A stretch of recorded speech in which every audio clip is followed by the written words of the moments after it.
good morning, my name is Viresh Burke, and in this video I will be talking about functional dependency and normalization.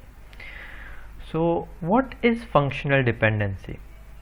Let us consider two sets x and y, and let them have some dependency on each other. What do you mean by this dependency? A functional dependency of y on x in a relation holds if two tuples, that is sets, having same value for x and y are uniquely determined. That is, x uniquely determines y. That is when you can say that y is functional dependency of x. Now let us consider a table with say ID, name, city and state. Now let's take into an account that someone has an ID named let's say Ram, who lives in city Delhi, state Delhi, and there's another person named Revati, who also lives in Delhi from state Delhi. And now let's take into account another ID, a unique ID with the same name as firstly taken Ram, but only this time the city is Pune from Maharashtra. So as in this we can know that the ID does not uniquely give name, but the ID but the name but the city does give a unique state. The functional dependency of EID on ename holds because EID there is a unique value. So that's why for every EID you can get a name. Now let's say a functional dependency of ID on a city. Every ID has a city, so that's why you can say over here that city uniquely ID uniquely defines a city. Now let's go into deeper into functional dependency. Let's look at trivial versus non-trivial functional dependency. A trivial functional dependency is one which will always hold in a relation. That is, let's say here as we have taken y is functionally dependent on x will always hold true if y is a subset of x, which means that every element in y is there in x. So here we can see that if a functional dependency is not trivial, it is called non-trivial functional dependency. Non-trivial functional dependency may or may not hold in a relation. That is, it is not necessary that the previous case is satisfied. It is not necessary that it is a subset. Now as functional dependencies goes, it has a lot of properties like reflexivity, augmentation and transitivity. Now to study these properties, let us take assume sets, three sets x, y and z in relation with a set R. There are several properties of functional dependency which always hold in R, also known as Armstrong axioms. Now why axioms? Because these cannot be proved but are true. Now let's see what do one means by reflexivity.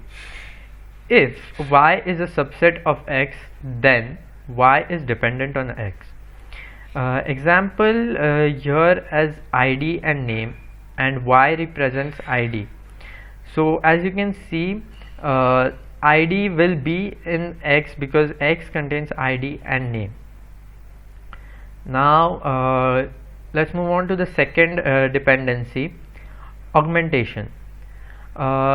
If y is dependent on x, then yz is also dependent on xz. What does one mean by xz and yz when they combine this?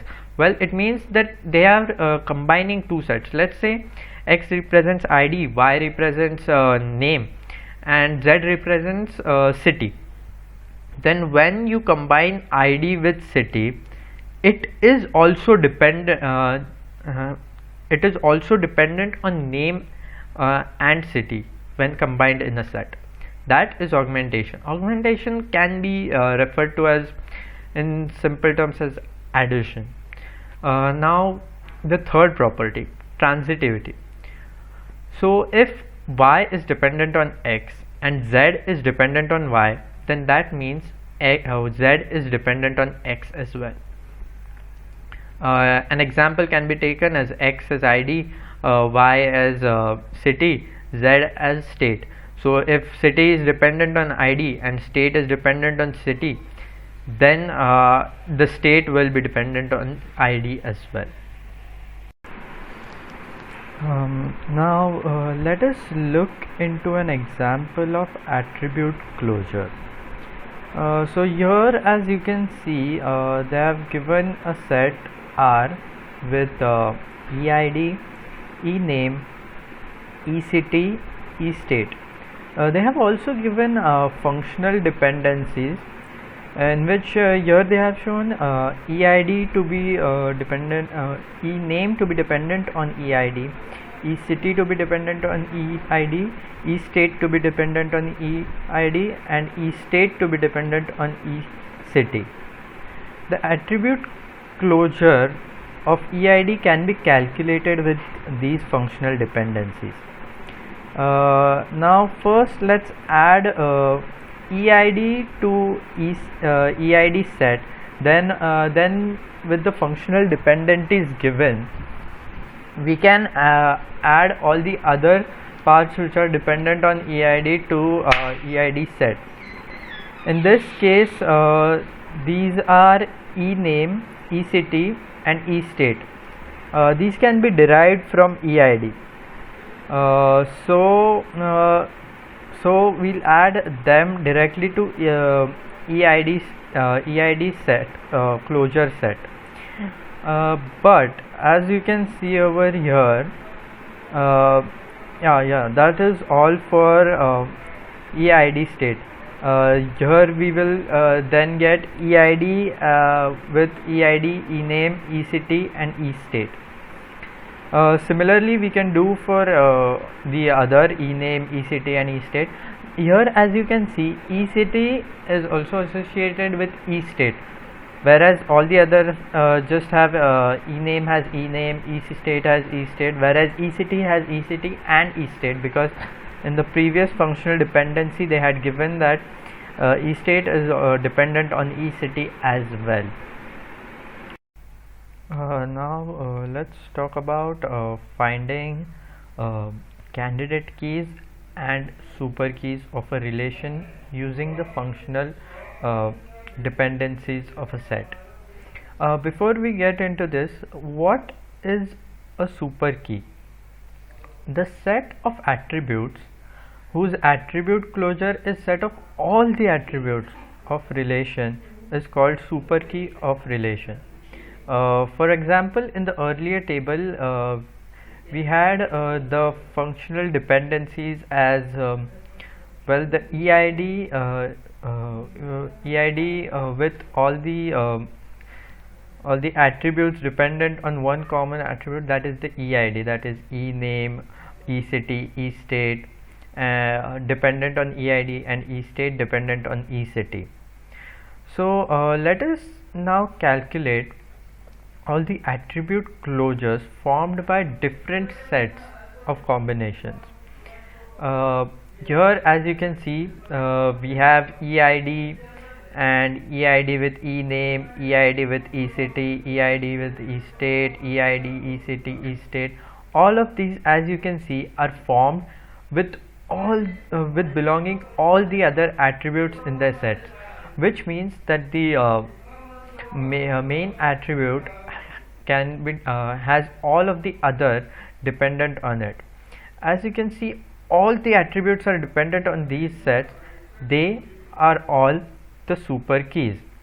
That is, as we can say, EID, EID and EID name, EID and eCity, EID eState, EID eCity eState give a set of all attributes of relation employee. So all these are super keys of this relation. Now in this, what is a candidate key? The minimal set of attributes whose attribute closure is set of all attributes of relation is called candidate key of a relation, which means that the set should be minimum, like the minimum attributes should be used to get the whole closure set. Here the minimum is EID, because EID has all the other sets, whereas there are others as well, you can see, with all the other attributes included, but the difference is in that we have EID and something other associated with it, due to which it is not the minimum of it. It is a super key but not a candidate key. This also tells that every candidate key is a super key. Let's talk about normalization. What is normalization? Normalization is the process of organizing the data in the database. Normalization is used to minimize the redundancy from a relation or set of relations. Now, what do you mean by minimize the redundance? First, let's see what redundance means. Data redundance is a condition created within database or data storage technology in which the same piece of data is held in two separate places. This means that data redundancy is a condition in which database of or data storage technology which is of the same piece is held at two different places. This can mean two different fields within a single database. That is the data is of a single piece but held within two different places for better understanding. Two different spots in multiple software environments or platforms. Whenever data is repeated, this basically constitutes data redundancy. This can occur by accident but is also deliberately for backup and recovery purposes. So the minimization of this leads to a easier database. Thus, this is what one means by minimize the redundancy. Normalization divides the larger table into the smaller table and links them into relationship. Now there are different types of normalizations which we will look into now. The first one is one normal form.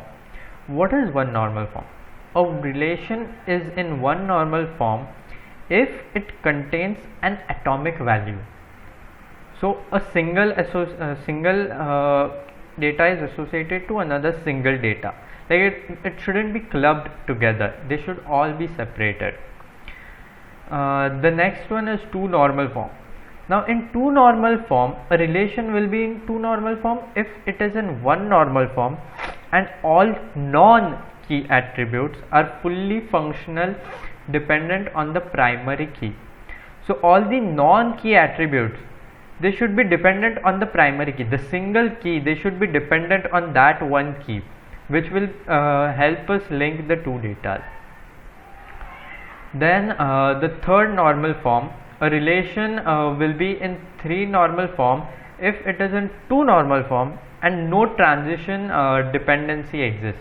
Like in two normal form, as there is transition between data, there is a dependency, but in three normal form there is no dependency. The four normal form, which is also called the Boyce chord normal form, and has no multi-valued dependency. Now let me talk about the first three normal forms a bit in detail. The first normal form, a relation will be in one normal form when atomic value. What does this mean? It states that attribute of a table cannot hold multiple values. As I said, it should be one data associated with another. There shouldn't be multiple values. Then for first normal form, this allows multiple valued attribute, composite attribute, and their combination. So combinations and attributes clubbed together is not one normal form. Then let's talk a bit more about functional dependencies. Functional dependencies are fundamental process of normalization. So as we have discussed functional dependency earlier, what does it account in normalization? Functional dependency describes the relationship between attributes. In other words, a dependency where y dependent on x means that the y is determined by the values of x. Now let's talk about second normal form. In two normal form, relational must be in one normal form. That is, it is like one normal form, but there are the data is divided. In second normal form, all non-key attributes are fully functional or dependent on primary key. It should not have partial dependency. Prime attribute. What is prime attribute? An attribute which is a part of the candidate key. As we studied earlier, what a candidate key. A prime attribute is a part of the candidate key, and a non-prime attribute is not part of the prime key, which is it is not part of the candidate key. So as we said that it should not be partial dependency. What is partial dependency? The thing is, now let's take an example where we have a student ID, project ID, the student name, and the project name. According to the rule, non-key attributes, that is student name and project name, must be dependent upon both and not on any of the prime key attribute individually. But we find that student name can be identified by student ID and project name can be identified by project ID independently. This is called partial dependency, as student ID and project ID are not dependent, which is not allowed in two normal form. Thus these both will be separated, and thus we would get two different tables. Now let's talk about third normal form. For relation to be third normal form, it must be in second normal form, and the following must be satisfied. What the following? Non-prime attribute is transitively dependent on prime key. Now transitively, there should be a regular variation, that is transitively. For any non-trivial functional dependency, like for example A dependent on X, then X is super key and A is the primary key. Now let's consider this problem. Here they have given a table with department ID, department name, employee ID, employee name, and salary. So as you can see over here in the department ID, there is a singular ID which is associated with three different employee IDs and employee name, and one single department name is there. So here every three IDs is associated with three different employee ID and three different employee name and salary. So as you can see, this table over here, it is not in one normal form. So we will convert this into one normal form and have a better view at the table, which will be easier for one to understand. So for that, what we will do is divide every employee ID and employee name and salary into three different parts for all the three department IDs, and after doing that we will get a table like this, in which every department ID has a singular employee ID, a singular department name, and employee name and salary.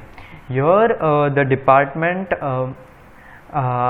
name is associated with department ID, as there is a unique department name for every department ID, and here also you can see every employee name is associated with a singular employee ID, and every you can see the salary is also. So this table is in one normal form, which can be converted into two normal form, as employee ID is associated with employee name and department ID is associated with department name, but department ID is also associated with employee name, due to which we can create a table in which department ID will define a department name, and a department ID will be associated with the employee ID, which will be associated with